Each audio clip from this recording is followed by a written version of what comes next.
Welcome to the Meta Business Podcast. The Metaverse and Web3 are bringing about the biggest revolution since the internet itself. With your hosts, Paul the Prophet Dawalibi and Jeff the Juice Cohen, we will be bringing you the latest Metaverse business news and insight into what it all means.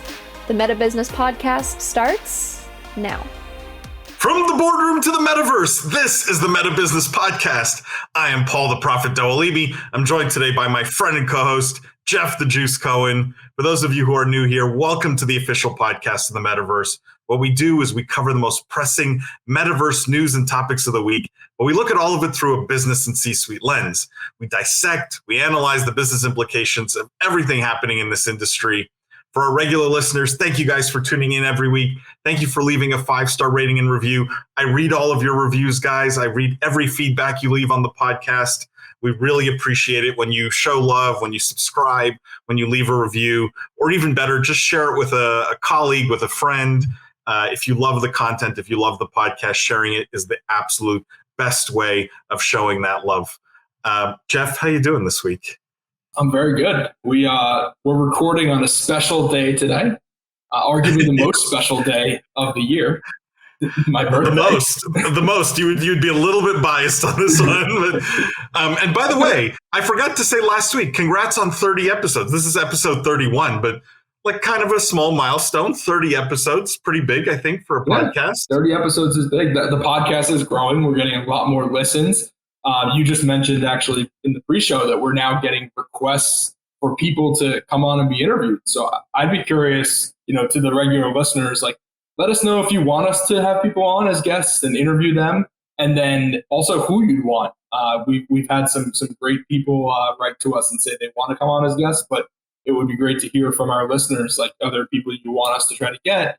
If we go down that path, we'd love to hear feedback.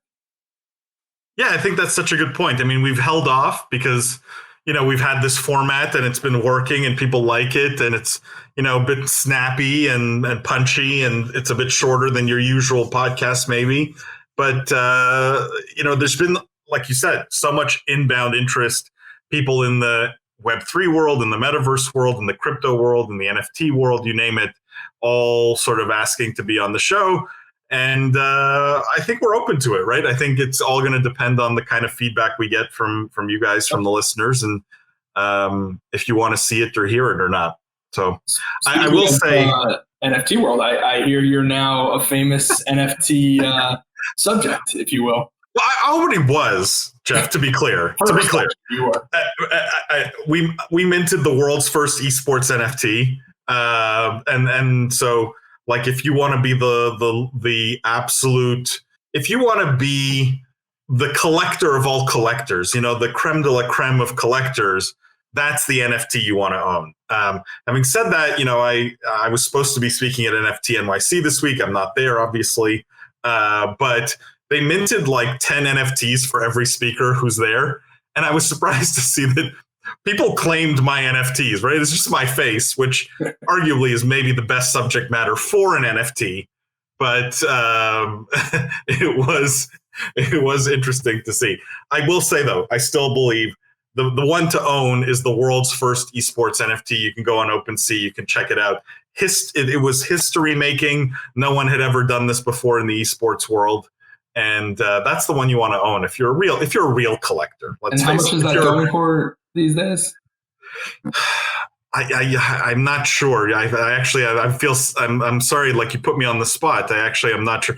It's some reasonable amount given the historic nature well, it's of almost the like NFT. You can't put a price on it. So you can't.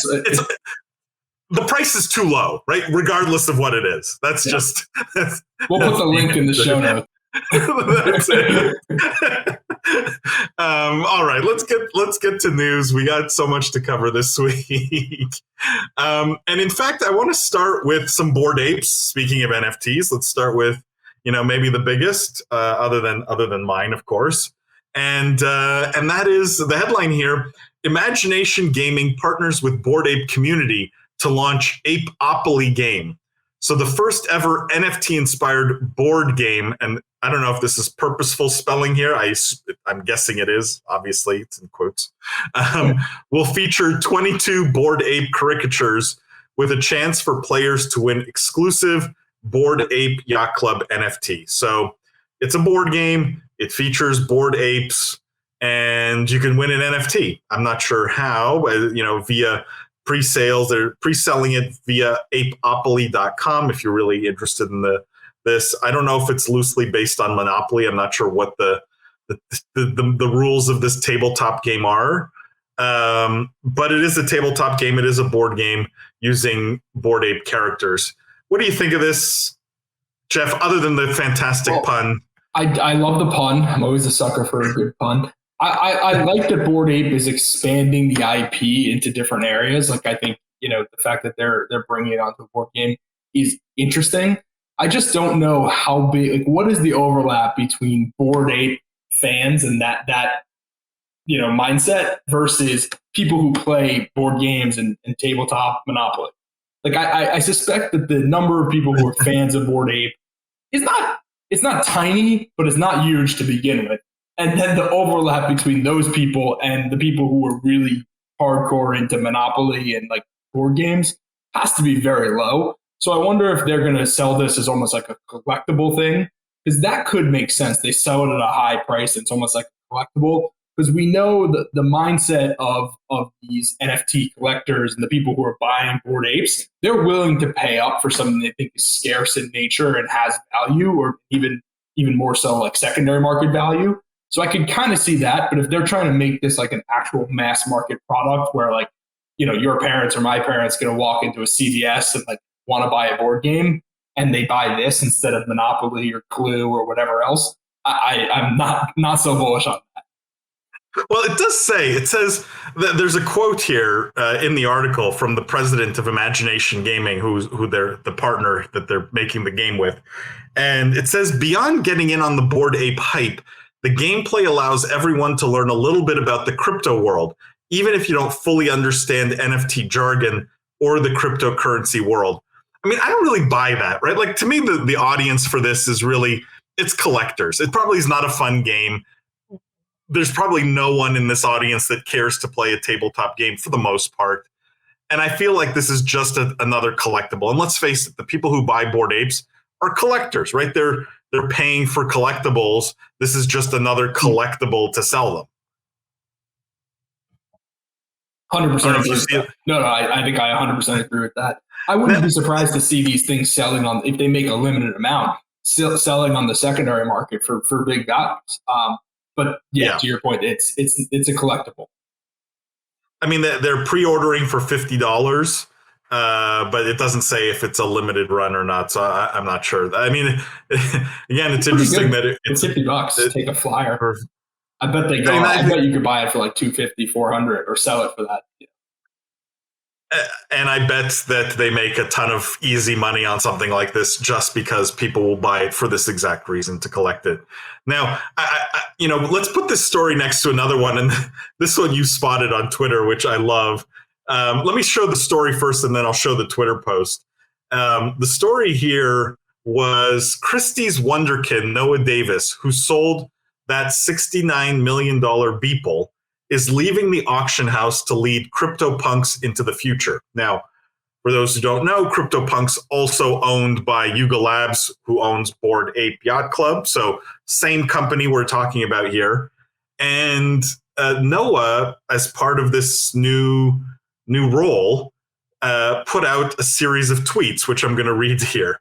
So he says, I'm humbled and honored to announce I'll be leaving my current post in July to steward the CryptoPunks as brand lead under the umbrella of Yuga Labs. Before I say anything else, it's important to confirm what we won't be doing. Simply put, I will not F with the punks. What does that mean? It means no punks on lunchboxes or cringe TV shows / bad movies. It means no arbitrary rushed utility or thoughtless airdrops. It means if you love your punks because they are what they are, just punks, then you and I see eye to eye. The first thing I will do is this. If you're a punk holder and you care about the legacy future of the brand, I want to talk one-on-one. I'll be at the Punks brunch during NFT NYC, and we'll begin scheduling sit-downs immediately.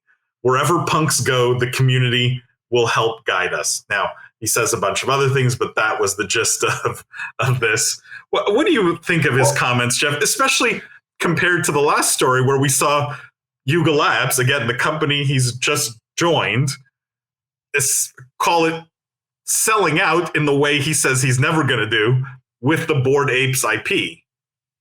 Yeah, I mean, I'm not sure I understand this. When you own an IP, one of the ways to monetize it is through these various different channels, board games, movies. Like this is the Disney strategy, right? They literally coined that, right? You have an IP. Merchandising. Exactly. That's the perfect word, merchandising. You put it in the store, you make a stuffed animal, you make a ride, a theme park.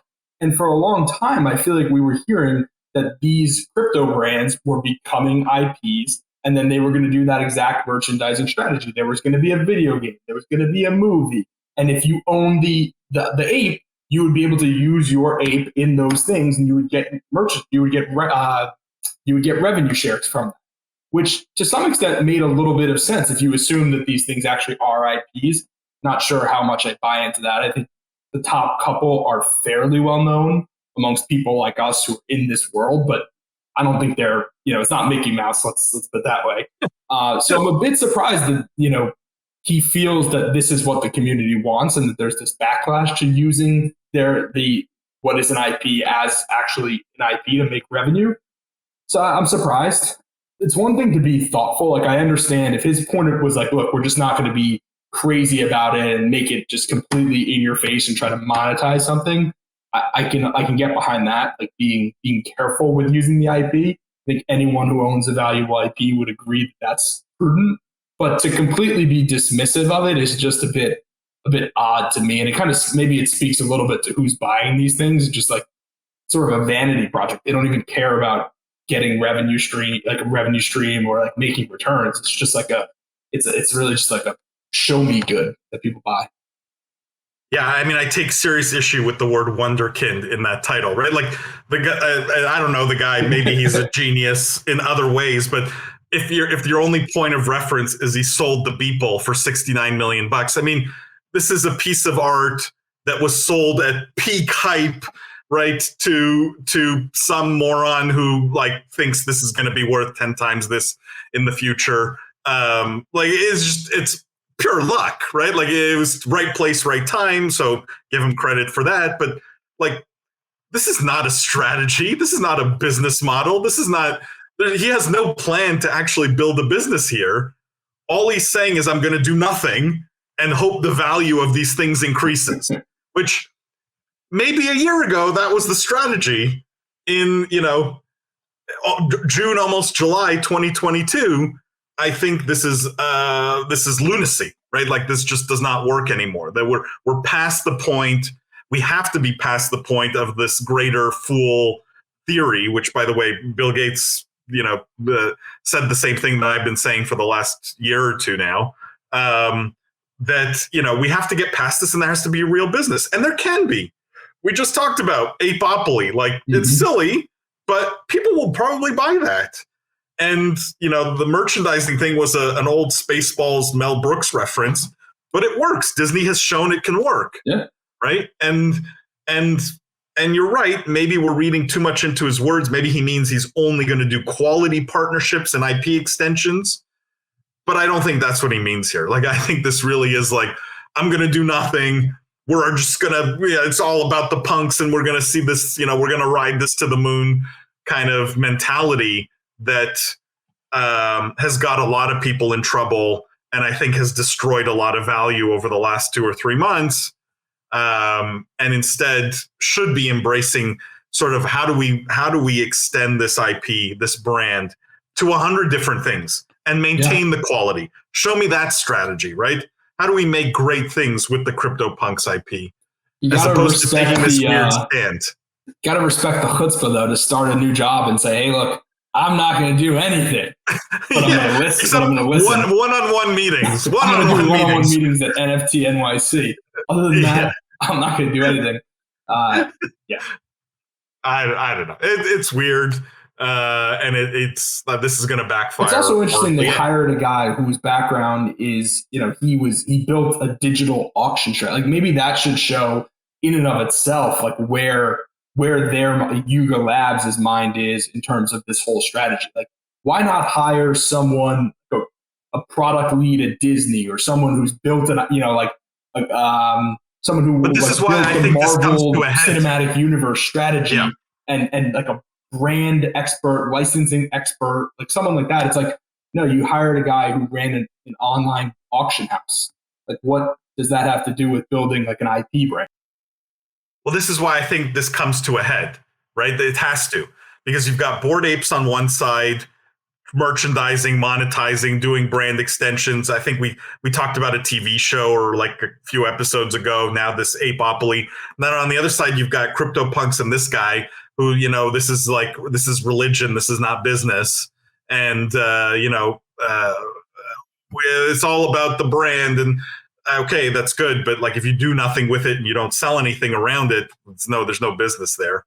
And I think those two cultures, those two viewpoints have to clash at some point. And I think you will see someone get ejected or people get ejected as a consequence. Like, I don't think you can maintain two radically different strategies within the same company forever.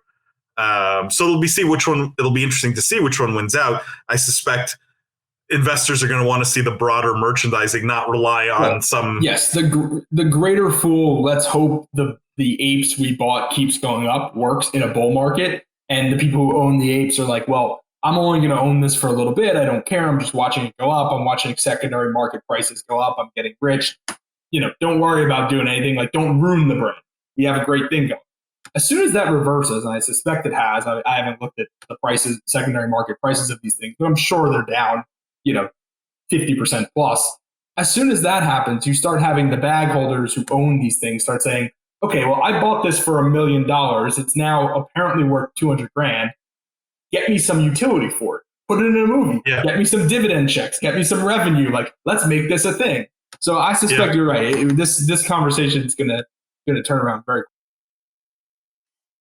It's interesting. It's an interesting one of those very interesting ones to follow to see how it plays out. Let's talk about two stories from maybe the biggest personality of all in the metaverse space, and that's Mark Zuckerberg himself here. And two stories coming out of Meta this week. Let me start with this one, Jeff. The headline here: Mark Zuckerberg envisions 1 billion people in the metaverse spending hundreds of dollars each. So he told CNBC's Jim Cramer that Meta Platforms is in a position to spend extensively on long-term research, and that the metaverse will usher in a massive economy. He thinks they're going to get 1 billion people doing hundreds of dollars of commerce. And this is a quote from Mark, each buying digital goods, digital content, different things to express themselves. So whether that's clothing for their avatar or different digital goods for their virtual home, or things to decorate their virtual conference room, utilities to be able to be more productive in virtual and augmented reality and across the metaverse overall. Let me just put that let me put the two stories together here, because I think both are interesting back to back here. The other one is Zuckerberg details this plan to move your digital items across the metaverse. So what happened is they've rebranded Facebook Pay has become Meta Pay, but the idea is to make it a wallet for the metaverse so that you can manage your identity, your items, your payment methods all within Meta and the metaverse. So, a sort of wallet and payment solution / standard for the metaverse. What do you make of Zuckerberg's prediction here? The 1 billion people, the hundreds of dollars, the things they're going to do. I mean, I know it's sort of a big topic, funny, Jeff. If he had said this a year ago, I think people would have probably been surprised. But at this point, like, I read that headline and it was like, okay, or is that surprise? Like, I don't know if anyone's at this point surprised that that's their goal, or that we expect that will happen, right? Like, the question really then becomes, well, how long will it take?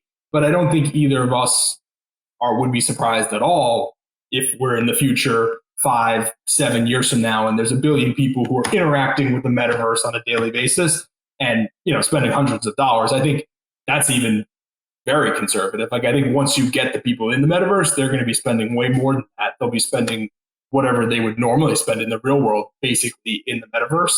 So I don't think that's surprising at all. The piece that was interesting was, in the article, they talked a bit about the Oculus headsets, and they talked a little bit about how the shipments have been a bit disappointing after like the holiday season. I think they said shipments of headsets have failed to outnumber shipments of PCs or smartphones. It's again, not shocking, but I do think that's the area where I feel like Meta is going to have the biggest struggle, where they've really tethered their whole plan to the Quest and to VR, which I think is ultimately potentially going to be their downfall, as well as the fact that I just think the Meta and Facebook's brand is so bad right now amongst consumers. Like, I just don't know if you're going to get the kind of adoption, even if they build the best technical metaverse, which they honestly probably will end up doing just because they're investing so much. I don't know if they're ever going to get the adoption just because I feel like they have such a bad brand image currently. Do you think that's something that matters, or do you think it's if they build the best product, it won't matter, people will just get over it and use it? Or do you think it's actually been tarnished?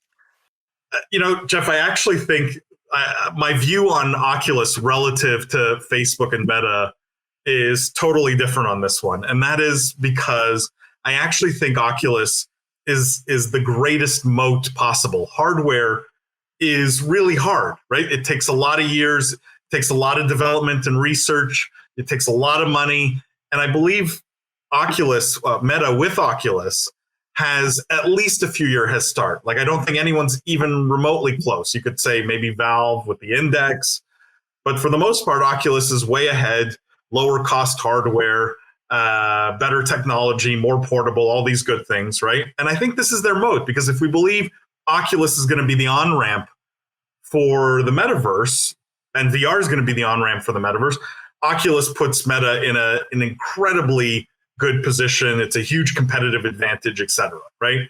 I think Oculus actually will probably go down in history as maybe one of the best investments in Meta / Facebook's history. They paid $1 billion for Oculus. And if we believe there's going to be 1 billion people in the metaverse, if you believe Mark Zuckerberg's number here, right? You're talking about a business not going to be worth $1 billion. You're talking about a business just in Oculus that's going to be worth $1 trillion. You're talking about, an install base the size of Apple iPhones, right? Probably a $2 or $3 trillion business. And so I really do think Oculus is the feather in the cap for Meta. I think it's their big competitive advantage. And I also think to where I disagree with the point you made, and I understand the concern. There's this reputation concern with Facebook, right? But Oculus softens that a bit, right? The kid who gets an Oculus for Christmas, he plays with it, he's playing Star Wars, he doesn't know that it's Facebook, he doesn't care that it's Facebook, right? It creates a new perception of the brand and a new face for the brand. And I think this is a good thing for them. But it's a good point, right? There is this reputational risk with Facebook. The question becomes that billion user number, right? Is that plausible? Is that reasonable? You've got, how many Facebook users? Maybe 2 billion, 3 billion. 2 billion, right? So you got to think 1 out of every 2 or 1 out of every 3 Facebook user transitions to the metaverse. Yeah, when you put it that way, it's a little bit of a high bar. So, but yeah, over the course of time, I definitely believe, we're super bullish that they will hit that number. Well, let me just take a step back. The metaverse will hit that number. Will it be Facebook? I guess I'm maybe not as convinced as you are, but I think your points are valid in terms of the brand softening. I do think that if you buy an Oculus, you're probably not thinking about it as a Facebook product. If you're a teenager in your early 20s, you probably don't even know what Facebook is. You probably don't think of Instagram as a Facebook product either. So those are fair points. And hardware is hard. So to the extent that they are the best currently at VR hardware, that is a massive advantage that I guess I probably was maybe underrated. Yeah, I mean, let's talk about another potential advantage here. And I think this story's an interesting one and talks about Meta again. The headline here is Meta and Microsoft team up to create Metaverse Standards. Apple and Google sit out. The group believes open standards will help realize the so-called metaverse.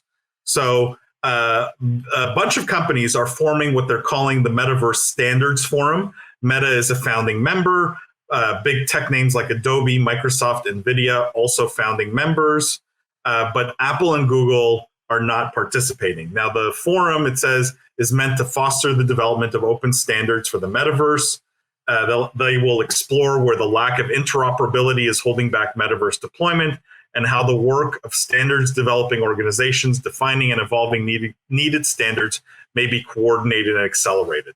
You have Adobe, Epic, IKEA, Qualcomm, Sony, like a bunch of big names, all part of this forum. I'm curious, two things. What do you think of all these companies getting together to create some standards, or at least trying to find some standards, Jeff? And maybe more interesting, what do you think of Apple and Google sitting out? So that was going to sort of be my take. I definitely, on the standards part, I want to hear your opinion, because this is something you pounded the drum on for a while, even from really like episode 1 on. It's been all about comparing the metaverse to the internet and how the internet has, created standards, and that's really what these kind of open standards, and that's how the internet evolved. So I definitely want to hear your take on that. What I thought was the most interesting part was who's not involved, as you mentioned. And it's funny that it's actually the platforms that are the biggest on mobile, and also the ones that are charging these exorbitant kind of take rates. So I just wonder if there's some, if that plays into the reason why they're not jumping into these open standards and non-closed walled garden approach of this metaverse, that the others that maybe have a little bit less turf to defend are kind of jumping into, with open arms. So maybe they're saying, okay, let's take a step back. We have a pretty good thing on mobile here, with these app stores taking 30% cut and no interoperability. Like, why don't we just take a breather before we jump into the metaverse? So, yeah. I mean, you know what I love about this story? Because we didn't discuss this pre-show, that I knew you were going to have a totally different take on the why Apple and Google sit out. Like, there's probably like 4 or 5 different reasons we could come up with, right? And I think that's an interesting one. I hadn't thought of that, but yeah, I mean, they want to protect their walled gardens here, and any kind of open standards may be bad for business in their mind. To the standards point, yes, I've been beating the drum about it.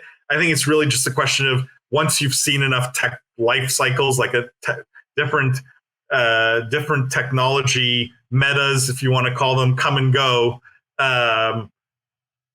the patterns are always the same, right? And new groundbreaking technologies, revolutionary technologies, standards, I think it was inevitable that it had to get there for everyone to succeed, for the vision of a true capital M metaverse to be realized. So I applaud this. I think this had to happen. I'm happy it's happening.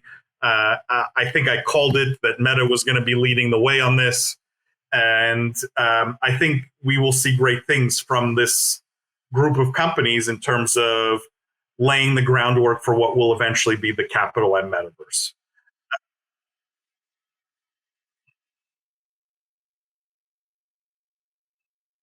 Well, so my tinfoil hat theory came from like my own perspective, which is, I believe the metaverse gets built, or evolves, not necessarily from a game, but from gaming culture, gaming minds, gaming themes, right? Like, the metaverse truly is just a superset of gaming, or maybe even a subset of gaming, if you want to call it that, right? Like, gaming and the metaverse are intimately linked in my mind and cannot be separated. And the two companies that sat out, in my mind, are the two big tech companies today that just don't get gaming. They don't get it, right? Google has tried and failed miserably. Apple, I mean, you could argue they've sort of tried, but definitely not like in sort of in line with their resources and their capabilities, right? They could be doing way more. And I think it's two companies that don't have gaming cultures within them. Like, if you look at it, it's just not their bread and butter, and it's not an area they understand. And so I'm not surprised that they probably won't really understand the metaverse either. I think it just follows that they won't, and they will be laggards in that metaverse discussion. Now, could they catch up? Sure, right? Like Apple's rumored goggles could be groundbreaking and everyone wants them, but I'm very skeptical because I don't think they understand gaming, either one of them, all that well. And this is why they sit out. That's my tinfoil hat theory. That's fair. I think that makes sense. Yeah, it's an interesting one. I like I said, I really hope it pans out to them building something, really cool on top of whatever standards they create here. Let's finish on one last article here, Jeff, and that is, this is cool. We talked about hardware in the context of Oculus. Here's another piece of hardware. And this is Solana Labs building a Web3 mobile phone. So the backers of the Solana blockchain said the devices will cost around $1,000, be available for delivery in early 2023. The phone's going to be called Saga. It's an Android handset. It's a modified OSOM handset. I don't know they're probably an ODM, I guess, with specialty crypto wallet functions and the Solana mobile stack software development kit for Web3 programs. Cost $1,000, like I said, be available early 2023. It's their biggest bet yet on mobile-focused growth. It's going to feature a Web3 decentralized app store, integrated Solana Pay for on-chain payments, a mobile wallet adapter, like all about mobile and crypto mobile and mobile Web3 games, I guess is the vision here, all in sort of one handset you could buy. Now, I'm not sure if this is more for developers or more for end users, but what do you think, Jeff, of the Solana mobile phone here, Saga? The first thing I literally thought was this is Google Stadia for phones. And it was like, it's a product, a solution, it's a tech solution in search of a problem. Like, maybe it's a little facetious because I do think the current mobile ecosystem is really not optimized for like crypto gaming, stuff like that, just because of the walled gardens that Apple and Google have. Kind of like what we just talked about. You can't really do crypto payments on those app stores. But I would have rather someone come up with a software solution within that ecosystem that made it less clunky than the current version, but didn't include having to buy a whole new phone. I just do not fundamentally believe there's enough people out there that you're going to get enough adoption that this is going to get critical mass. Like, I just don't believe they're going to create a good enough product from a hardware device standpoint, and then also an application standpoint. You will have, I'm sure, a bunch of crypto developers developing apps for this, but I don't know. I find it hard to believe that you're going to see a massive adoption from a developer perspective of this phone, because I just don't think you'll see enough people buying it for a while. So I'm not super bullish on it, but I do think it's an interesting one to actually follow. It's not something that I had expected, honestly, from NYC. What do you think? Look, I'm going to call it something, but I think crypto companies, for better or for worse, because you could say it's a good thing, it can also be a bad thing. In this case, I think it's a bad thing, where because everything has been rah crypto for the last 2 years or 3 years, like, and everything's up and to the right, and everyone's gotten massively wealthy, and there's billions being thrown at this, like that. You tend to develop a bit of a God complex, right? And you start to just assume you can do everything, right? And we've talked about this before. Like every blockchain-based game pitch deck that I see is like, this is our token, this is thing, and by the way, we're going to make a great game. And then this is like okay, but you just assumed like the really hardest part, and like assuming you can make a phone, which is a piece of hardware, which is really hard, and this is not going to be a great phone, right? It's probably some Chinese ODM. I don't know this company that it's just going to be a plastic or glass slab that's no different than any other phone. And to your point, if you don't reach critical mass, what is the point of this whole exercise other than wasting zillions of dollars developing your own phone? When you're right, and I'm totally in agreement with you here, that all that development effort should have been on how do we crack the existing platforms and leverage the existing distribution and make, grandma's iPhone good enough to do all the things that this Solana phone can do. That's the bigger prize. And so I don't know why you go after this small prize that's exceedingly difficult unless you make the assumption that it's not that hard, right? And that's a wrong assumption, I think. Sure. It's an assumption that comes from a God complex. I think it's just also like a misunderstanding of the ecosystem. Like, I don't think there's that many consumers that are yearning so much to use crypto technology that they're going to buy a whole phone to be able to do it. The benefit of crypto technology will There's a small group. There's a very small group. But the benefit of crypto technology is when it's all happening in the background. So if there ever got to a point where the use case was so great that there was enough consumers that really yearned for this, that they were willing to go switch their smartphone, which is an absolute pain in the neck that nobody wants to do. You know what Apple and Google are going to do? They're going to say, oh, guess what? With Apple Pay, you can now use crypto. And then you're dead. Your phone is dead the second they decide to do that. So as soon as you find the killer app, they're just going to come and steal everything. They'll be like, oh, we're losing a little bit of market share. Guess what? We now enabled crypto payments. Boom. You're gone. Your install base is dead. Like, what's the point? It's so insightful, and I think so funny you say that, because I read an article just the other day that every time Apple does like their core, like their twice a year, like where they show off the new hardware, like at their worldwide developer conference, they show off new features in their operating systems. I read this article that said every worldwide developer conference, when they announce a feature, 1,000 startups go out of business. Right? Like, sure. And then you're right. It's just if they do figure out some killer app for this that everyone wants, well, you already have how many billion iPhones like out in the world?